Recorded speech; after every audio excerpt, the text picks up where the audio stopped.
what are things that I have done or that I've experienced that have made me particularly successful in my career. And as a lawyer, one of the things that came to me that I wanted to share with you today is finding a mentor early on. I was very blessed and lucky enough to have, two incredible older lawyers that, are now retired that worked at my firm that I got the opportunity to work on cases with. And I just became a sponge and did everything that I could to learn from these guys. And now, giving back, passing that on to younger lawyers, Gen Z lawyers that are working for me.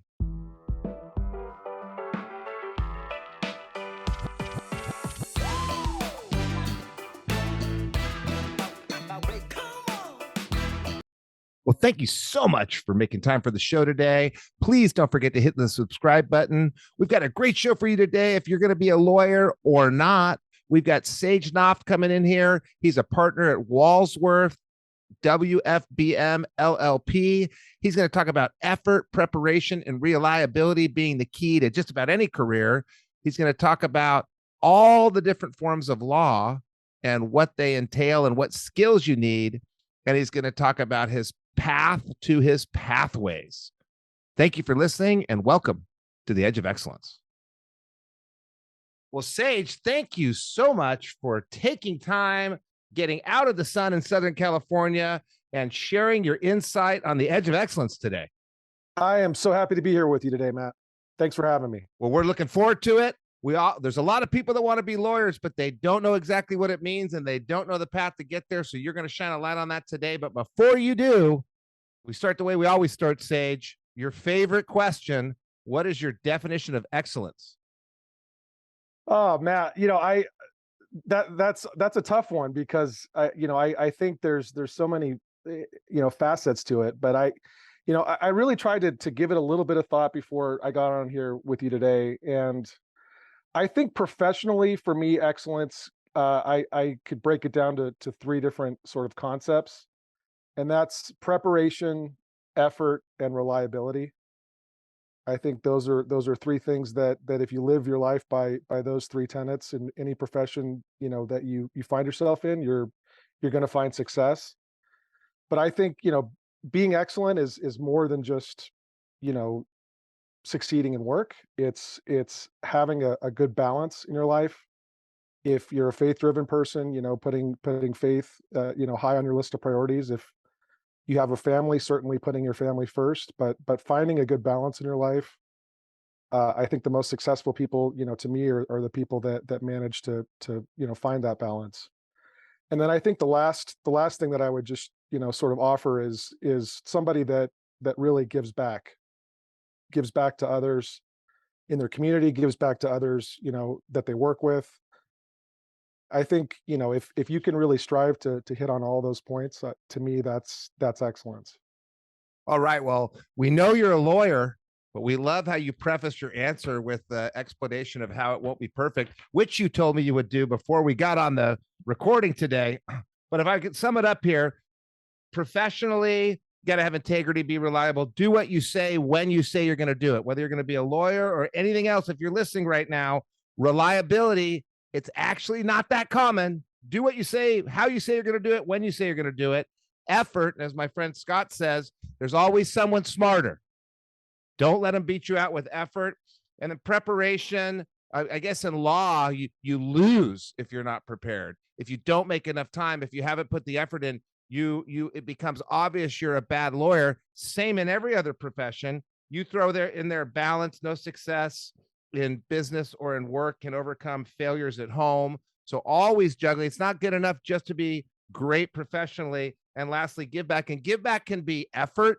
If you don't have any money, it's not making donations. That's the easy part. It's the effort, the time, the listening. Well, I love your definition of excellence, Sage. Thank you. Thanks, Matt.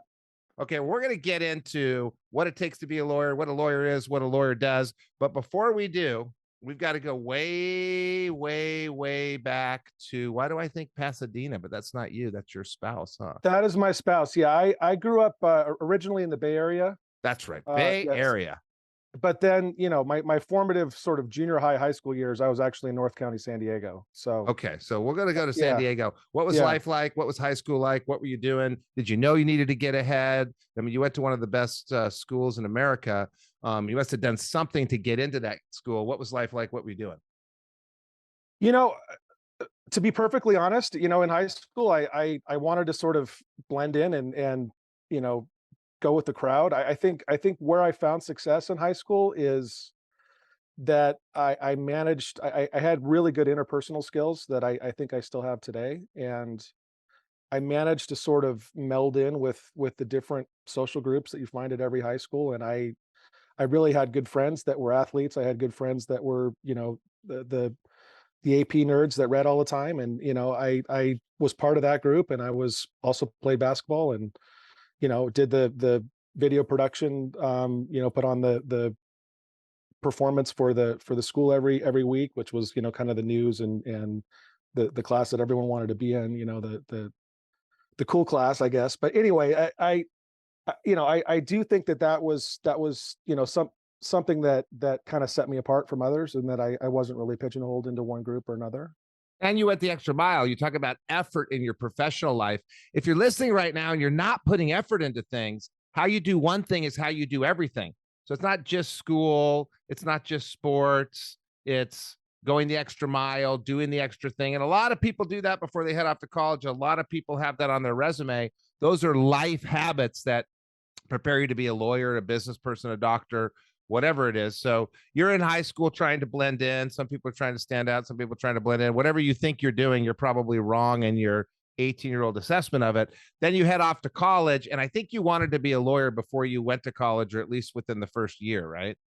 Matt, in the back of my mind, I always thought that it would be a good career for me. But to be perfectly honest, I wasn't one of those kids that knew, like, from an early age. Like, my youngest daughter is like, I'm going to be a vet. Like, she loves animals.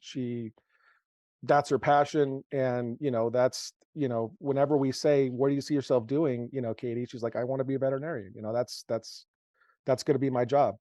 I was never that strong about being a lawyer, but in the back of my mind, I always thought it would probably be a good career path for me. Once I started at UC Santa Barbara, I really, for the first couple years, I didn't actually declare my major until I kind of had to, but I was always sort of on the path to a poli sci, which ultimately is where I landed. But I took a lot of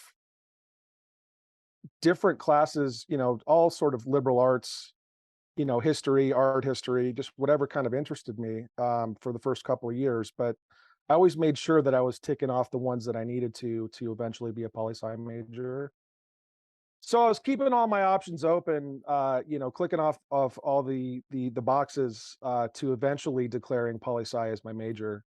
And then once I declared, I think I got pretty, serious about, figuring out what I needed to do to, get into a good law school, making sure that I did all the preparation, for the LSAT.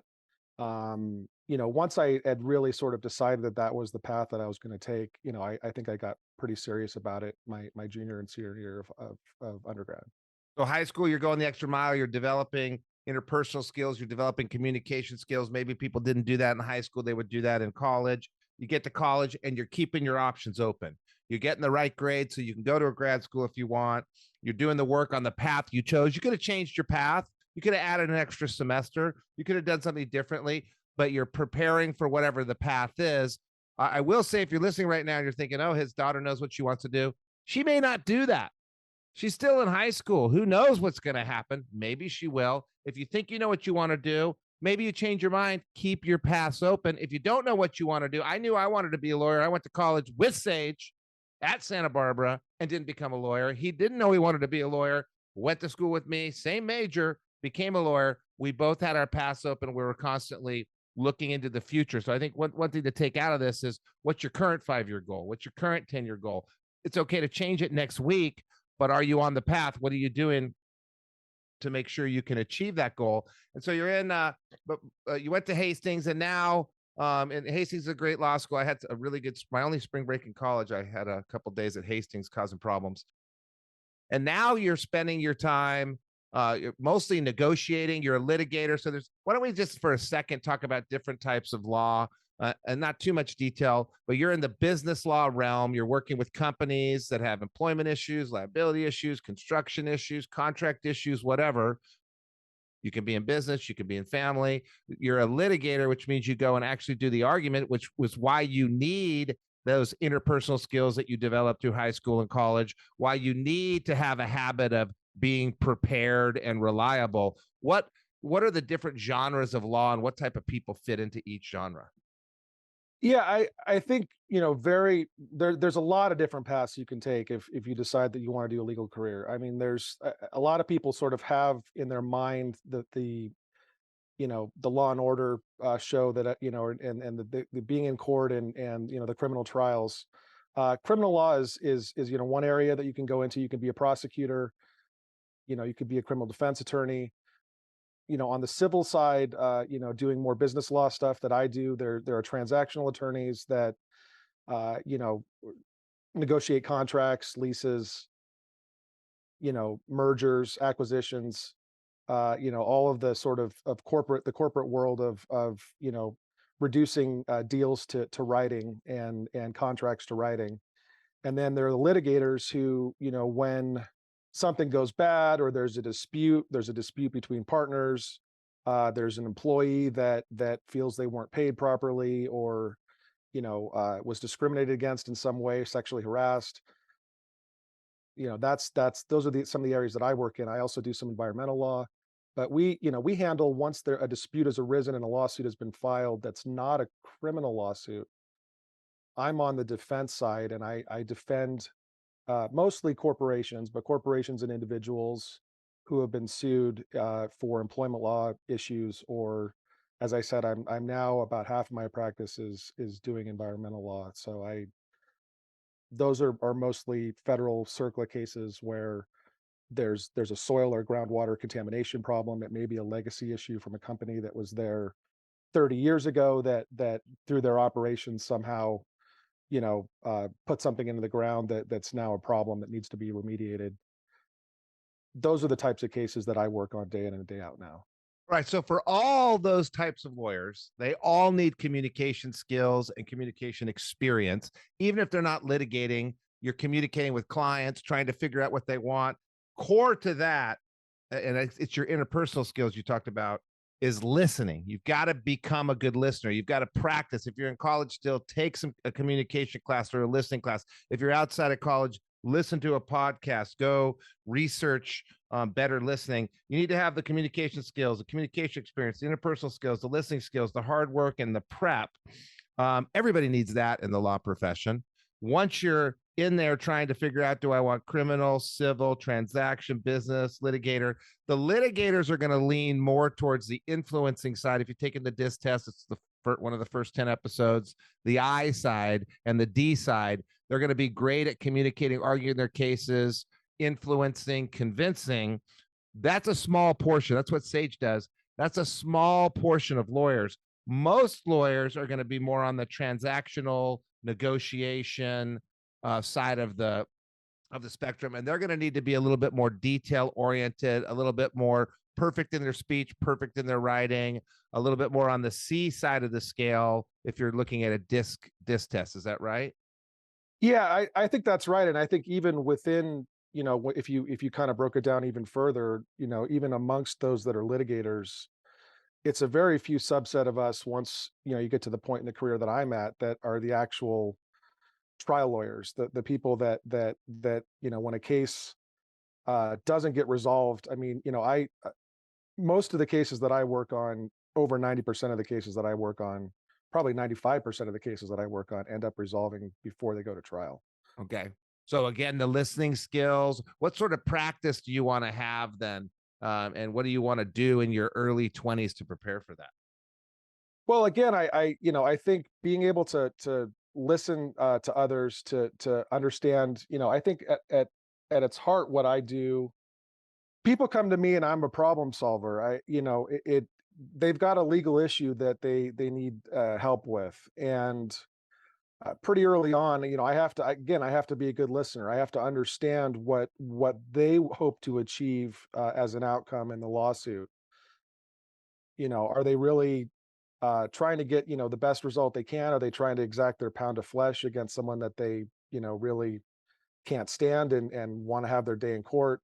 Whatever it is, I have to make sure that I have a pretty clear, understanding at the outset what they're hoping to achieve by hiring me. But, then I have to be really effective at communicating first and foremost with my client and setting their expectations as to, what a likely or an achievable outcome might be, and what, maybe what their preconceived notion of what a win or, a successful outcome, to the lawsuit, managing their expectations as to, well, how likely is it that we're actually going to achieve that? How much money are you going to spend to get there? One of the things that I always tell anyone that one of my first conversations with any client is, if you can avoid being in a lawsuit, you should, because it's a messy process. It's an unpredictable process. It's a very expensive process. And if you want to go and, and have your day in court and roll the dice, at the end of the day, you have to understand that there are 12 licensed drivers sitting in that jury box that are going to hold your life in their hands, and you do your best to get the right people in there, and you hope that you're reaching them and that they, they're going to really understand your side of the story and want to side with you. But it's a roll of dice every time. So if you can avoid having a case go to verdict with that kind of unpredictability and stress, you should resolve it short of trial if you can. That's really what I try to. No, go ahead, finish. That's what you try. Yeah, so again, I going back to to trying to be an effective communicator is first and foremost with my clients. But you know, um, beyond that, if I have to be an effective negotiator with the other side, I have to develop a good working relationship with opposing counsel. I have to be ethical in the way that I deal with them. They have to understand, again, going back to doing what I say I'm going to do. If I ask for an extension to respond to some discovery that they've sent me, that offering them the same professional courtesy back, not playing games with them. That's another real skill. And then being with the court, you really gotta present yourself as a professional at all times. And the court has got to, you know when you stand up and you make your appearance in court, for your client, they got to know that what you're telling them is first and foremost, the truth. That you're not there trying to BS them anyway, because these judges are savvy and they're going to see right through that. So, how much of the law profession is sales skills, either dealing with clients, convincing them, no, you don't need your pound of flesh, you're going to waste a bunch of money, this is a dumb idea, selling them on a different recourse, negotiating with the other side, or litigation is a lot of sales skills to the jury or to the judge. How much of being a lawyer outside of the courtroom comes down to those communication, sales skills, ability to influence versus drawing up good contracts that are clear and detail oriented?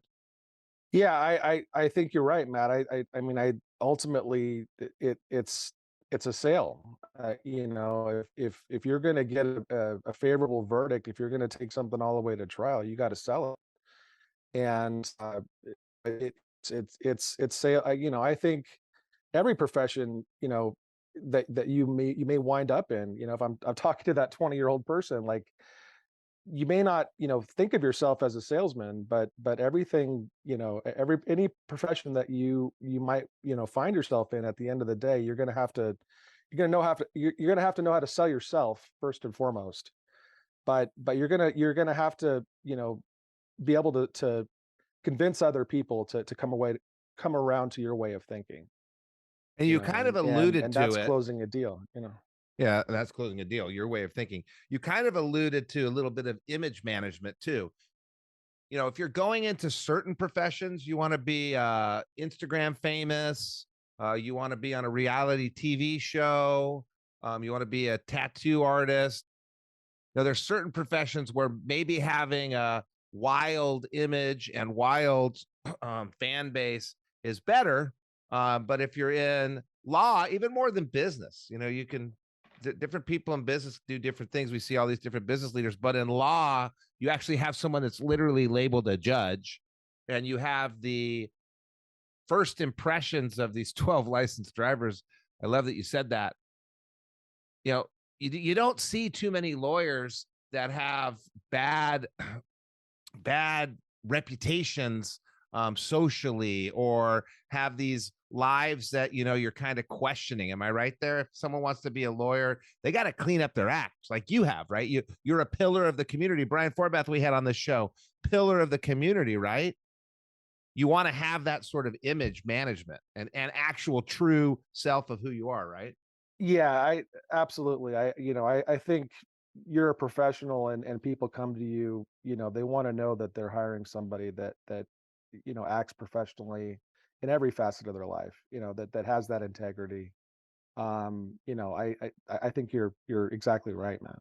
Okay, so what does it mean to become a partner? How long does it take? What do you have to do? You can go into a business and be lead counsel in a business and be a attorney for a company. You start off as an associate. Eventually, you get to lead counsel. In a law firm, you show up also as an associate, right?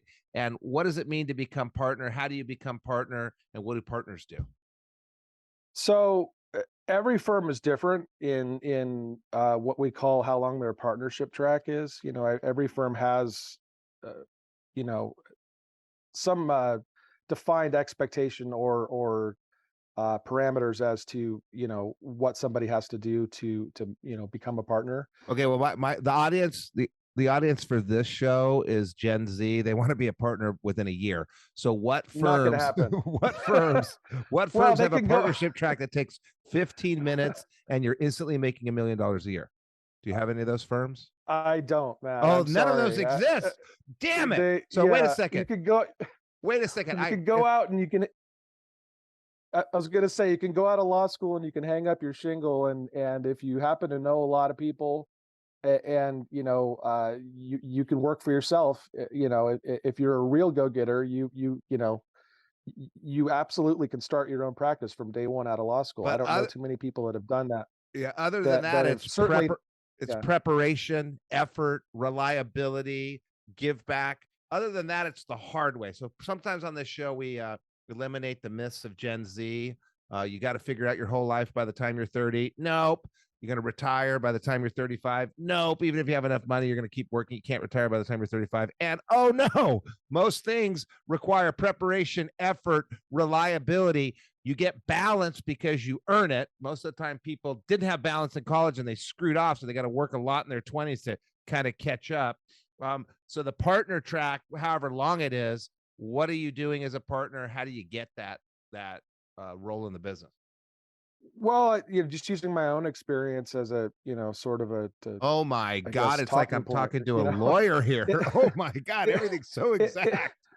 This is Matt, it not, was, it's not an exact podcast. This is a podcast of yeah. whatever we say. No one's going to vet it, but go ahead. In every single partnership, it takes what? It takes a lot of hard work, and it takes a lot of time. It took me, it's a 7-year partnership track at my firm. So I had actually worked at another firm and had some experience before I came in as a lateral. So I came in, as in our particular partnership track as a level 3, but it took me, 4 or 5 years of billing a lot of hours, working some long hours, working weekends, Oh no. Oh no, it's that hard work developing, thing again. you know, that hard working thing again, and proving to the partners of the firm that I could bring in work, that I was reliable, that I would get good results on the cases that I was working on, that I was willing to work those long hours. All those things went into their ultimate decision. As a partnership, they voted to bring me in as a partner. As when I started as a partner at my firm, there's a 2-tier partnership, or there was at the time, where you started as a profit sharing partner, where a full equity partner or a part owner of the firm, yet you had a couple of years where you had more responsibility. You're running the files on your own as a partner.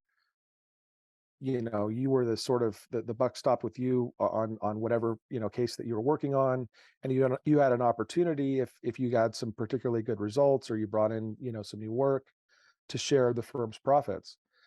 Once I had done that and worked, again, incredibly hard for 2 more years, then they made me an equity partner, and what that meant was getting an opportunity to buy in and become a part owner of the firm. Oh no, you had to buy into. They didn't just give it to you. Do you They know didn't who my just give it audience to is? me. Okay, okay. All right. So people are often confused about partnership. One, it takes time, and there's a set amount of time in many firms. I've heard 5 years, I've heard 15 years. There's a huge range. Also, not everybody gets to be a partner. So unfortunately, it goes back to Sage's definition of excellence. How you do one thing is how you do everything.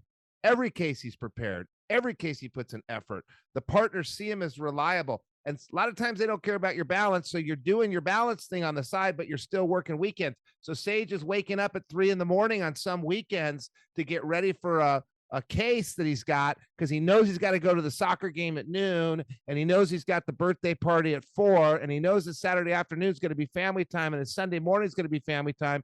He had to get really good at time management, and he had to be patient, take time. And there's a vote. I don't know if you heard that. So you have to be a leader. You have to stand out. You have to sell yourself. You have to actually not sell a peacock's pluff flumes of crap. You have to sell that you're actually getting stuff done, making an impact. And if you heard it, if you're a partner in the law firm, you kind of have a little mini business in the law firm. You're bringing in clients. You're convincing people that they should work in your firm. And maybe they're not going to come in under Sage's umbrella. It might be somebody that has a different case that goes to a different lawyer, but you need to show that you can drum business and that you're more than just a great attorney. You're a great attorney that can sell and has some business skills. What would you add to that? Yeah, I think, again, going back to the importance of sales, certainly a law firm is no different. I mean, we're a business, and we need to bring in work to survive. We sell billable hours. I mean, that's what we do. That's how we make money. I'll buy them And for half price. I'll buy them for half price. so I think learning how to network with other people, keeping your ears open when you've started to develop an expertise. For me, it was employment law. Every company has employees. Every company has employee issues.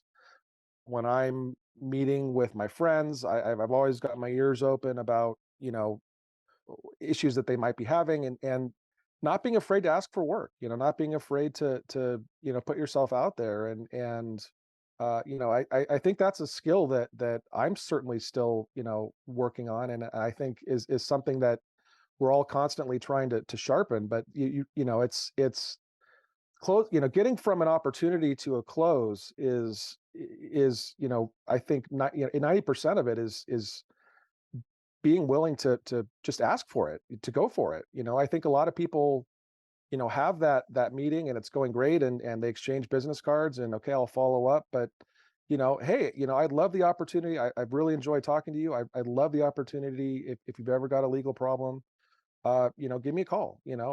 This particular problem that you just told me about, do you have representation? Do you have a lawyer? If not, I'd love the opportunity to talk to you about it. It's yes, sales is critical. Yeah, you got to get over that fear of asking for the end goal, the job, the case, the piece of business, and you've got to learn those same sales and listening skills to know that you're delivering the right thing. So if you want to be a partner in a law firm, waiting tables. If you're in high school, go wait tables. Those are basic sales skills. And look at Sage was in different clubs and melded with different groups and learned to relate to different people, which builds your ability to relate to different people professionally, so they want to do business with you later in life. It all adds up, right? You weren't screwing off in high school. You were gaining this interesting experience. You weren't screwing off in college. Some of our friends were. Some of our friends didn't even graduate. You were figuring out which path you were going to go on. And you're talking about in the law profession, there's something for every interest. Sage is into the environment. So he's doing a lot of his work in environmental law. He's into business. He did a lot of work in business law. Some people, they're really into fashion. They might do work in IP law or patent law. And then he's also talking about serendipity. He didn't know that employment law was something he was good at. In fact, and I think I heard you right, you're just doing it. You're like, oh, I'm good at this and I kind of like it. Your unique abilities, you stumble across them and you kind of brushed over it. You said you were aware. How do you become aware of where your strengths might be and which of the different variations of the law profession to dive down? It just trial and error or what? Yeah, I think it is trial and error. I think it's, for me, I kind of fell into employment organically. I mean, I got an opportunity on a couple cases. I found that I really liked it. I was dealing, directly with the employers, and every new case is pretty interesting. I mean, I could tell you a million war stories about sexual harassment cases that I've handled that, I mean, they're fun. I mean, it's a it's a fun fact pattern, to deal with some of the trouble that people get themselves in, at work. And I just, I found that I enjoyed it, and then I kind of dug in, and I joined the employment law section of the Orange County Bar Association, and they have, uh, monthly meetings where you'd go to lunch and you'd meet other people, and you'd kind of stay abreast of, all the employment law is constantly changing in California. I mean, there's new wage and hour laws, there's new, you have to stay abreast of all of that. And it was just, again, willing to roll up my sleeves and do the hard work to, sort of make that, okay, this is something that I recognize that everybody has a need for.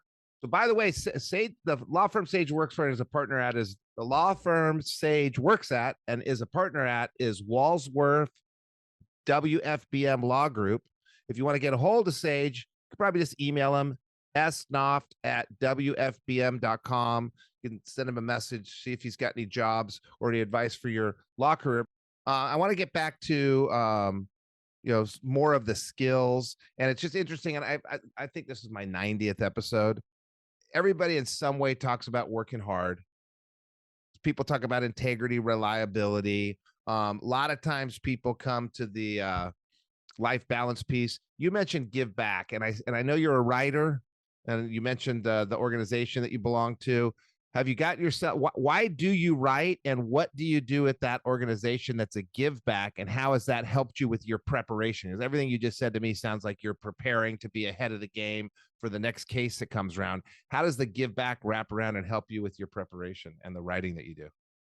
Well, I don't know that I would tie it directly to I mean, when I was talking about giving back, for me, the writing that I do, and I think you're referencing on my bio the articles that I write, Yeah, because I've known you for 30 years and I yeah. had no idea you wrote articles, so I did look it up in your bio Well, today. I think that's really more of to the marketing piece and to the sales piece. It's becoming a thought leader. It's becoming a somebody, in that particular sub specialty of business litigation, employment litigation, somebody that writes articles that get published, that you can put on a bio, and it enhance your street cred, by saying, yeah, I actually write about this. But back to your question about giving back, I think really what I was referencing there was, professionally, one of your questions on the list that you gave me before we sat down was, uh, you know, what are things that I have done, or that I've experienced, that have made me particularly successful in my career. And as a lawyer, one of the things that came to me that I wanted to share with you today is finding a mentor early on. I was very blessed and lucky enough to have, two incredible older lawyers that are now retired, that worked at my firm, that I got the opportunity to work on cases with, and I just became a sponge, and did everything that I could to learn from these guys. And now, giving back, it's passing that on to younger lawyers, Gen Z lawyers that are working for me, and becoming that mentor, and showing, giving back the time that was given to me that helped me to succeed. And I was also, of course, referencing, just giving back to your community, and being charitable, being a good person, and you said it's not only, writing a check or giving money, but giving of your time. I think that, to me, going back to the what we're talking about here, what makes somebody excellent. I think that's a really important part of it. Yeah, living your values, right? And as Yeah. you're talking, I keep thinking, God, I need to do business with Sage. I need to do business with Sage. That's what you want when you're in your profession and people know that you're prepared, you have effort, you're reliable, they're cool with your values. They see the balance, which I like values. They know your contribution. They want to do business with you, whether you're a photographer or a marketing person or an engineer or a lawyer. And the mentorship thing kind of wraps up some of the things you're saying. It's easy to go through life and not notice the mentors. It takes effort and awareness to notice that there's someone that you could learn from. You didn't know which path you were going to go on. You were focused on a path. Could have been other lawyers doing other specialties, but they were these, and you went down that path.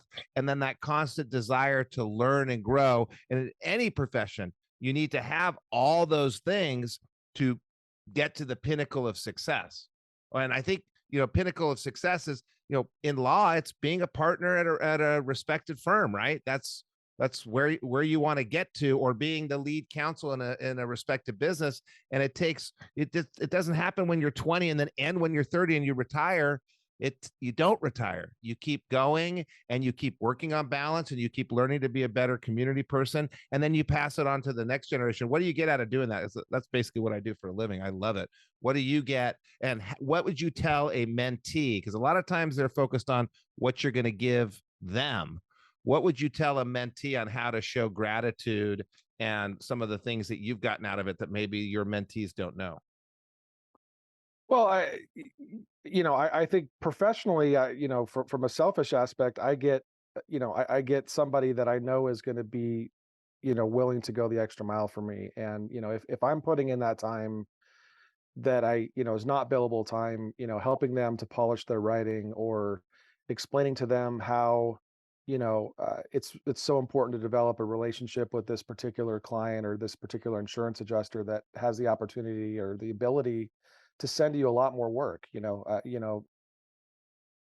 That's going to benefit me because, this is somebody that's on my team that's working on my cases that I know I can trust, and is going to, continue to do even better and better work for me.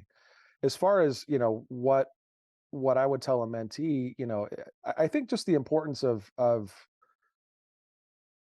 thanking a mentor for taking the time to do that. That goes a long way. I mean, just a simple thank you for taking the time to talk to me today, and this was, I'm really going to try to put this into practice. This is really, really valuable. I learned a lot from our talk today. I don't know. I certainly don't expect anything beyond that. I hope that a friendship, would develop. Going back to the two mentors that I had, I genuinely say that they're two of my closest friends now, and they're, you know, at a point in their life where their kids are already through college. I just turned 50. My oldest kid is just, applying for college, but their kids are through college, and for my mentor Ferdy's 60th birthday, God, that was 12, 13 years ago. I bought him a package for one of those Mario Andretti, race car schools, and took him out to the Fontana racetrack, and we drove Indy cars for an afternoon, and that was an experience that I still cherish today. And it was, it wasn't something that I had to do for my mentor, but it was something that I wanted to do because I genuinely liked hanging out with him, and I thought it would be a fun experience. We talked about liking to drive fast cars, and I'd never been on a racetrack, and we went out and we did it together, and it was great. I'm so, uh, I think just for me, developing that friendship, something that really goes much deeper than just getting help with work. And friendships are two ways. So being attentive, Yeah. back to your stuff, putting in effort and being prepared and reliable in the meetings, but being attentive to the other side and not just taking, but giving. And I think thanks is a lot nowadays. And, when you've impacted someone's life, and you don't often hear back from them. And I always think about the people that impacted my life. Gosh, I hope that they knew. As one of them passed away, I think they know. I know the kids whose lives I've impacted, especially the ones that are friends with my kids. You don't need a thanks, but there's one person, this person named Ariana, that I did a internship for, who's not a great friend of my son's. Went to the same school. She sends an update every December to myself and 4 other people that I introduced her to, of what's going on in her life. She went to Berkeley. She's moving into engineering. And she sent one saying, yeah, and this summer I'm going to be looking for an engineering internship. And I just thought, oh, I love her so much. I wonder if she knows Darren has an engineering firm, who's, one of my buddies, and introduced her to Darren, or reintroduced her to Darren. And it just kept it top of mind. So I know we're giving palm down. Sage is a nice guy. He's helping out. He's not looking for anything in return. There may be some side benefits. You're just looking for some help. You're not, your mentor is not looking for anything in return. This is what makes the world go round. We just do favors for each other. But it's nice if you get a little win because you send a thank you card and you're top of mind for your mentor. It's nice if you say thank you to that mentor, because they don't get it a lot. Yeah. Yeah. That was a great story, Matt. And again, I'm sure she didn't expect anything in return from sending that card other than, hey, I'd really just appreciated what you did for me. And I wanted to sort of let you, and you, I'm sure, were, get a high off of seeing, the success that somebody Yeah. that you've Yeah. given that time to, and watching them go out in the world and blossom and become their own, star, their own excellent person. uh, you know uh, and then the serendipity of, again, a good deed comes back to you, Yeah. by doing that. She wasn't expecting you to hook her up with an engineering No. person, but I mean, look, so yeah, that was a great example of that. Yes, and it comes back to that awareness. So I have 2 more questions for you. And I know you got to get back to billable hours, and I appreciate you taking away some of your busy time out of your busy schedule today. I love the question. When you think back to early in life, you made a sacrifice. For me, I didn't go to Spain with my family. I stayed and did this internship, this dumb painting internship that ended up changing my life forever. What sacrifice did you make back in time that you look back on and you think, wow, I'm so glad I did that, even though I thought I was sacrificing at the time? Oh man, that's Don't say living with me on Del Playa. That was not a sacrifice. That was the greatest year of your life, even though it was one summer. that was a good year, Matt. Yeah, I think it would, just time with my kids early on, that one of the things that I don't want to get off on a tangent, but this whole COVID, you know, world upside down thing that we've had the last couple of years, that the biggest benefit of that has been, having to work from home, but the time that I've gained with my children. Going into an office, billing those long hours for all of those years. I mean, there's a lot of time that you miss, that I certainly, again, I try to be a great dad, and I'm a very present dad, and I go to all of my kids' games, and I get all the highlights, but it's those little things that I get now, picking my kid up from school, hearing about their day. you know Somebody once told me that life is lived, in those moments on the margins. I didn't get a lot of that. I was in an office, um, you know, sometimes 10, 12 hours, a day, and I missed a lot of that, but it's certainly something that I am happy that I did, and I've managed to find that balance now. Again, that was sort of this unexpected blessing that came from this whole, crazy COVID shutdown.